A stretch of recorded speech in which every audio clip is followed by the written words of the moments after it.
Voilà plusieurs mois que les habitants de Frégateste 2 n'avaient pas vu la mer de si près. Dans ce quartier, les sargasses s'accumulent depuis des années. La dernière invasion a fait monter en flèche le taux d'hydrogène sulfuré.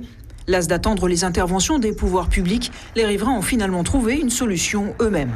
Le barrage, il a 4 jours d'existence. Donc actuellement, nous sommes en cours de mise au point avec le marin-pêcheur qui l'a réalisé. Et nous avions décidé cela après une rapide consultation, il y a grosso modo 15 jours. Et vous voyez qu'en 15 jours, on a réuni l'essentiel du financement et nous avons fait, le marin-pêcheur qui réalise ça est en cours de réglage. Installé sur toute la baie, le filet peut être décroché pour permettre le passage des bateaux. Il a coûté 25 000 €. Le concepteur, c'est lui, Alexis de Jaham. Son idée rappelle le filet installé au Robert. Celui-ci, cependant, ne dévie pas les sargasses, il les piège.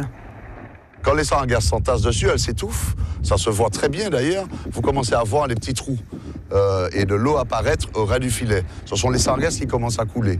Et à partir du moment où elles coulent, elles envoient beaucoup moins d'odeur puisque l'eau se régénère avec les marées montantes, descendantes et selon la forme de la baie avec les courants qui passent. Pour les riverains qui ne peuvent débourser une telle somme, les communes pourraient passer commande. Le dispositif pourrait même être installé en pleine mer pour faire des nasses à sargasses. Pour l'instant, vous voyez un filet qui est côtier, on peut utiliser tout à fait plus au large. Ce sont les problèmes, après, ce sont comment les fixer au large avec un système de mouillage, avec un système de cordon ou bien des pylônes qu'on met dans les baies.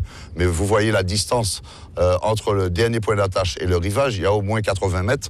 Donc, en mettant un point de mouillage environ tous les 50 ou 80 mètres, ça devrait marcher n'importe où. Faute d'un financement de l'État, les promoteurs et utilisateurs espèrent obtenir une défiscalisation du dispositif.